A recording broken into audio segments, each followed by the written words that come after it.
आप रत्न रूप, आप रत्न रूप छे એટલે મહાલક્ષ્મી ગર્ભરત્નાય નમઃ એ આપનું નામ વર્ણન કરવામાં આવે.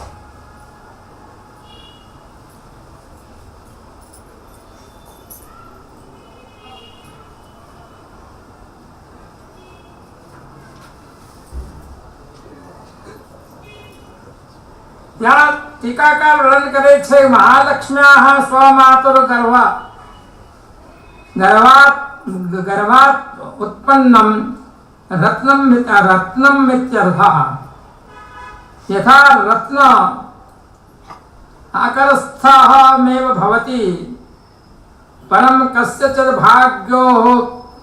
भाग्योदये प्रकटं भवति. અહીંયા આજ્ઞા કરે છે ટીકાકાર કે આપ મહાલક્ષ્મી જે માતાજી છે એથી ગર્ભમાં પ્રગટ થયેલા જે આપ શ્રી ગુસાઈજી જે છે એ રત્નરૂપ છે. જેવી રીતે રત્નજી ખાન હોય એવા ખરાનમાં અનેક પ્રકારના રત્નો હોય છે, પણ એ જે રત્ન જે છે એ ખરાલમાંથી જે અમુક જે ભાગ્યશાળી જે છે એને મળે છે, બધાને રત્ન મળતા નથી. એવી જ રીતે આપ સદા વિરાજતા હોવા છતાં પણ આપના જે ભક્તો જે છે એ ભક્તોને ભાગ્યથી ભાગ્ય ઉદય થતા आप भक्तों माटे भूतल ऊपर प्रकट आप थया छे। पर आप केवल प्राकृत रूप थी आप प्रकट थयेला नथी। आपना अंदर जे बधा जे धर्मो जे छे अप्राकृत रहेला छे।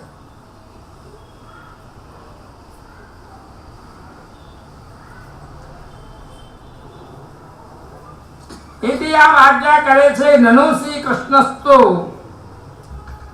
देवक्यामाभिर्भूयः पुष्टिमार्ग प्रागट्यं कृतवानेन किं कृतमित्याह शंकनामांतरमाहु। कि आप देवकी जी द्वारा श्री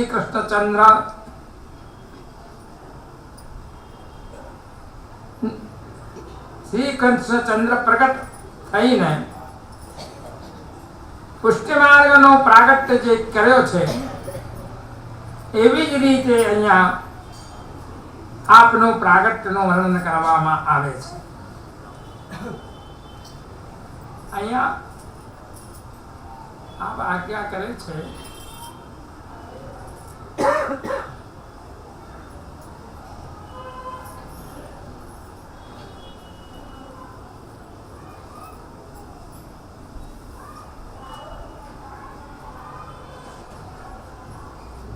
कि श्री गोसाई जी ना प्रागट्य समय पृथ्वी परिक्रमा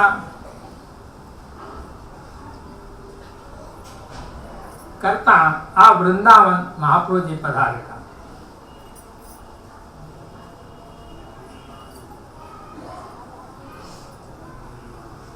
क्या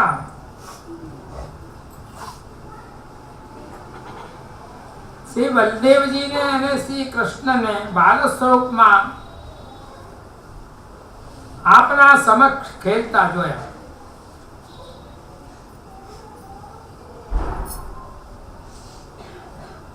एथी आपे निश्चय कर्यो कि अब प्रभु नो प्रागट्य नो समय समीप आवी गयो छे। एटले पृथ्वी परिक्रमा करता करता ए परिक्रमा पूरी करी आप अडेल पधार्या।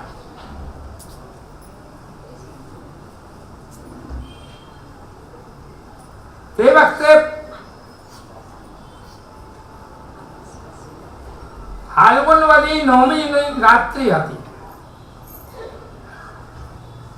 आपे पद्मनाभदास जी ने आज्ञा करी के श्री महालक्ष्मी जी ने प्रयाग में जे विराजे छे एने तमे आज समय यहाँ पधरावी लाओ। पद्मनाभदास जी श्री महालक्ष्मी जी ने पधरावी ने શ્રી યમુનાજીના કિનારે આવ્યા. ત્યાં કોઈ નાવ યા કોઈ નાવક નહોતો તે વખતે. ત્યારે સ્વયં શ્રીનાથજી આપ નાવ લઈને ત્યાં પધાર્યા અને પદ્મનાભદાસજી શ્રી મહાલક્ષ્મીજીને અડે પધરાવી લાવ્યા. ત્યારે એમનું 9મું માસ ચાલતું હતું. એટલે માગશીર નોમ એટલે પોષવદ નોમ ને દિવસે આપનું પ્રાગટ્ય ચરણાટમાં થયું. એટલે આપ એમને ચરણાટમાં પધરાવીને આપ લઈ ગયા.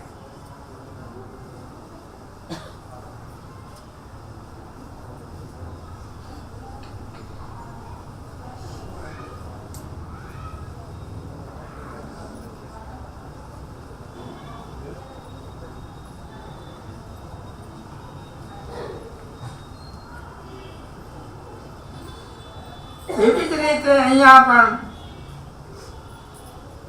કૃષ્ણવત અહીંયા શ્રી ગુસાણીજીનો પ્રાગટ્ય થયો અને એ મહાલક્ષ્મીજીના ગર્ભ દ્વારા શ્રી વિઠ્ઠલે પોતે પધાર્યા. પણ જેવી રીતે કૃષ્ણનો લૌકિકવત જન્મ નથી, ભાગવતમાં નથી માનવામાં આવતું, અલૌકિક છે. એવી જ રીતે અહીંયા શ્રી ગુસાણીજીનું જે પ્રાગટ્ય જે છે એ અલૌકિક રૂપે છે, એ જન્મ રૂપે નથી. એથી મહાલક્ષ્મીના રત્ન રૂપે આપનું વર્ણન કરવામાં આવ્યું છે.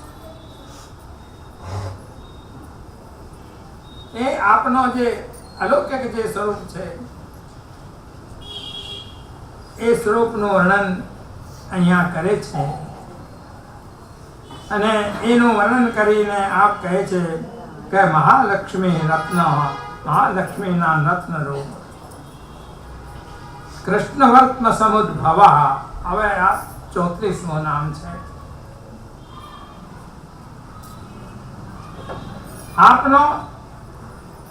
આપના કૃષ્ણ સંબંધી જે માર્ગ જે છે એ કૃષ્ણ સંબંધી માર્ગને સુંદર રીતે પ્રાગટ અહીંયા થયો છે. એટલે આપનું નામ કૃષ્ણવર્ત્મ સમુદ્ભવાય નમઃ એમ કહેવામાં આવે છે. કૃષ્ણસ્ય ફલરૂપસ્ય વર્ત્મઃ સપ્રાપકો માર્ગઃ પુષ્ટિમાર્ગસ્તસ્ય સમ્યક ઉદ્ભવઃ પ્રાગટ્યમ યસ્માદિતિ સ તથા.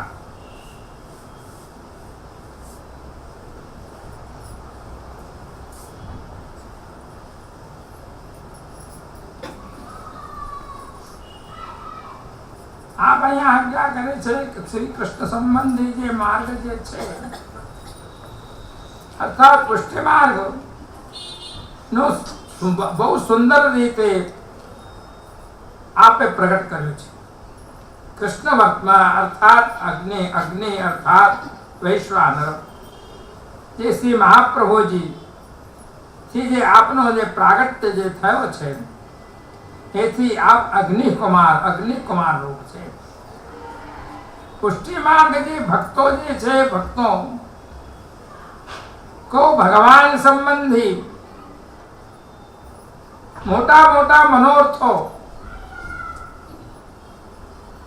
એ કેવી રીતે આપ પૂર્ણ કરે છે એના જવાબમાં આપનો આગળનું નામ આપ આજ્ઞા કરે છે.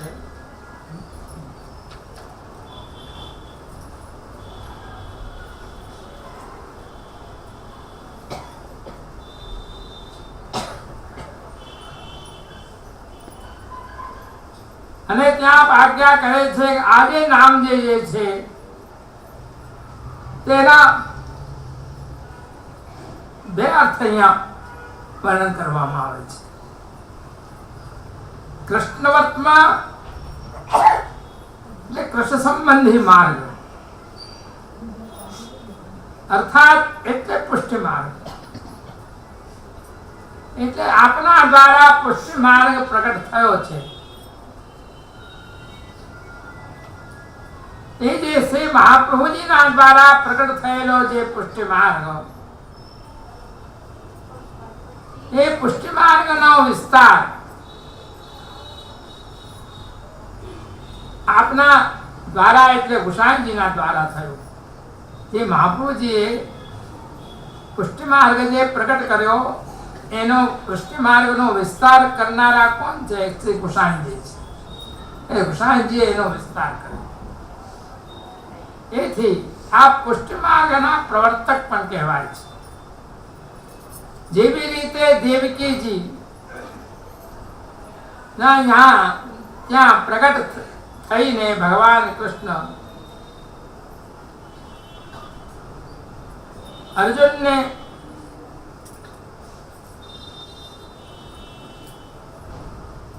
ગીતા દ્વારા નિર્ગુણ ભક્તિ માર્ગ રૂપી પુષ્ટિ માર્ગ જે સિદ્ધાંત જે છે એનું વર્ણન કર્યું, એને સમજાયું. ઉસી પ્રકાર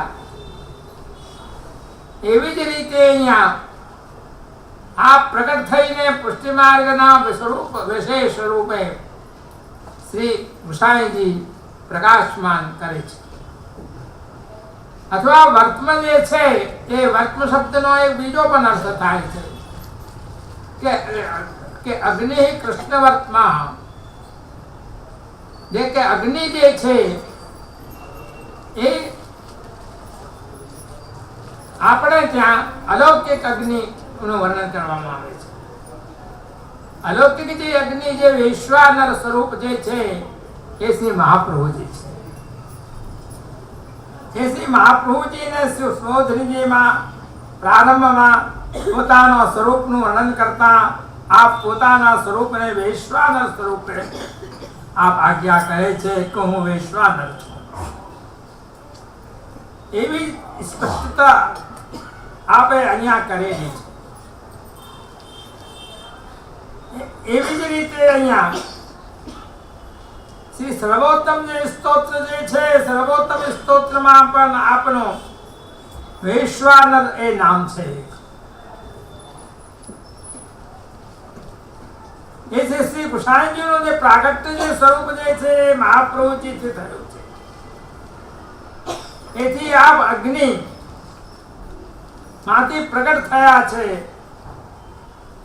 એ પણ અગ્નિ કુમારના રૂપે પણ એનું વર્ણન કરવામાં આવે છે. ગુસાઈજી અગ્નિ કુમાર પણ કહેવાય, કેમ કે મહાપ્રભુજી અગ્નિ સ્વરૂપ છે ને, એટલે અગ્નિ ના સ્વરૂપ જે મહાપ્રભુજી છે એમના જે કુમાર જે છે એમને અગ્નિ કુમાર પણ કહેવામાં આવે છે.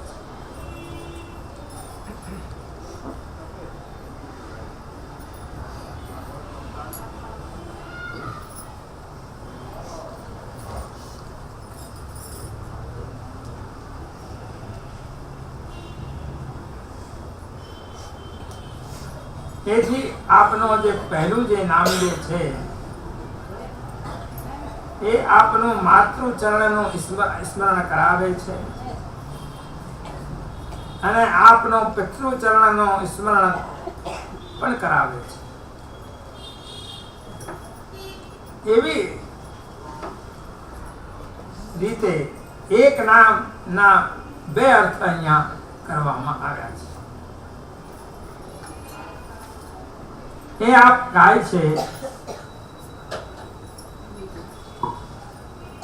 શ્રી ગોપાલદાસજી આખ્યાનમાં વર્ણન કરે છે. આપ સેવા કરી શીખવે સે હરિ ભક્તિ પક્ષ વૈભવ સુરત કીધો, આપની લીલા તે બધી પોતે કહી ઉચ્ચાર આનંદ અધક દીધો.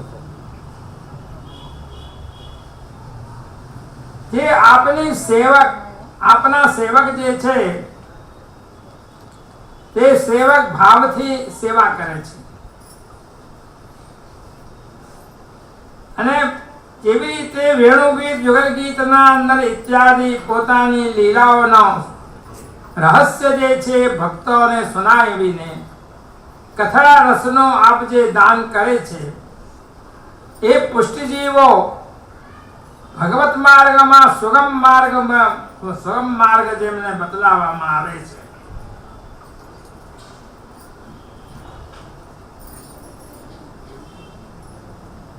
તેમાં એક સમય એવું થયું, શ્રી ગુસાઈજીના પાસે 3 માણસો આવેલા.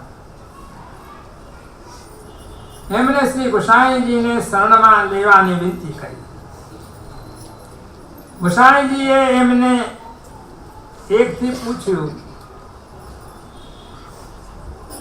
તમને શેનો શોખ છે? ત્યારે એકે કહ્યું,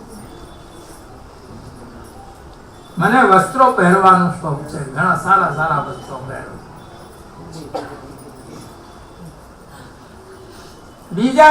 બીજો માણસ હતો, એનાથી આપે પૂછ્યું, તને શેનો શોખ છે? એ કીધું, મને બહુ સારા સારા સુગંધિત ઇત્રો જે છે ઇત્રો લગાડવાનો શોખ છે. तीसरा માણસને પૂછ્યું ત્યારે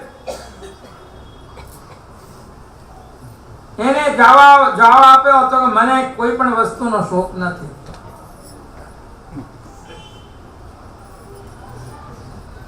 ત્યારે ગુસાઈજીએ જે પહેલા માણસને જે પ્રશ્ન કરેલો એ માણસને પોતે શરણમાં લીધો. અને ત્રીજો જે માણસ હતો એને કીધું તો કે તને કોઈ પણ જાતનો શોખ નથી, એટલે એ માણસને પોતે શરણમાં ન લીધો, મના કરી. આપે એને આજ્ઞા કરી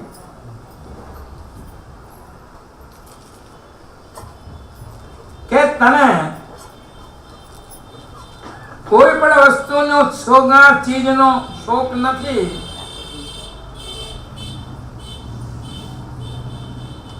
તેથી તું પ્રભુને શું અંગીકાર કરાવશે?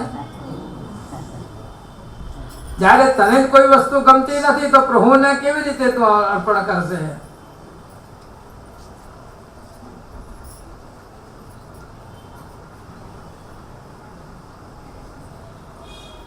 એટલે આપે કીધું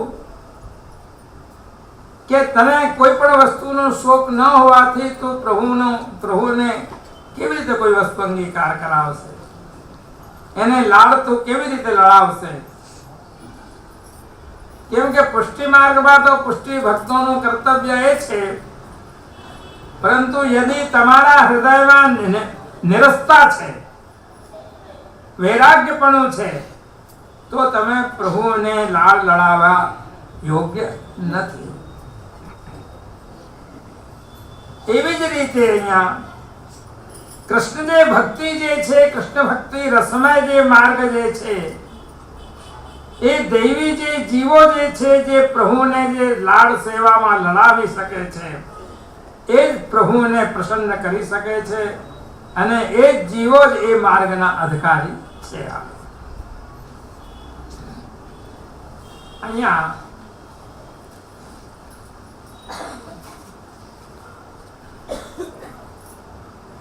આપે એ વર્ણન કરીને અને આપે હવે આગળનો 35મો, કેમ કે એમાં જો આપણે વધારે વર્ણન કરીએ તો આ નામો પૂરા થશે નહીં. ભક્ત ચિંતામણી. ભક્ત ચિંતામણી એ શ્રી ગુસાઈજીનું નામ છે કે આ ભક્તોના ચિંતામણી છે, ચિંતામણી સ્વરૂપ છે. ચિંતામણિશ્ચિંતિતાર્થ ઇત્યર્થઃ. ચિંતિતાર્થ દાતૃત્વેન ન ભક્તાનાં પ્રાર્થનાપેક્ષેતિ ભાવઃ.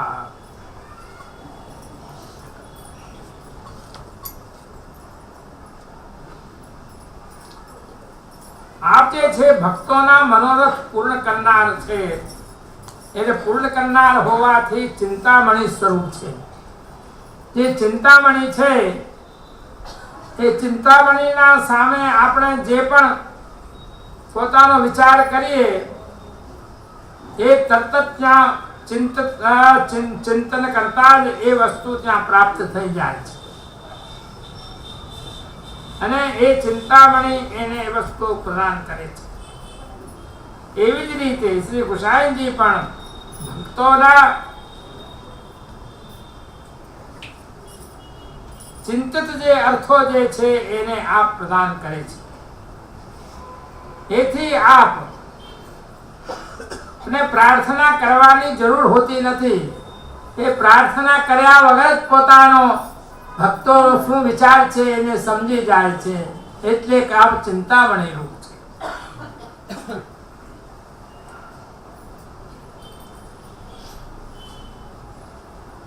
ત્યાં હવે પ્રશ્ન કરે છે કે આપ ભક્તોના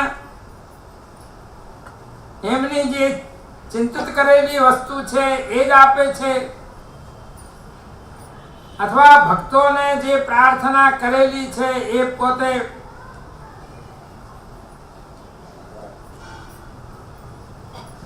નથી આપતા? એવા ઉત્તરમાં આપનું બીજું નામ અહીંયા વર્ણન કરે છે કે શ્રી ગુસાઈજી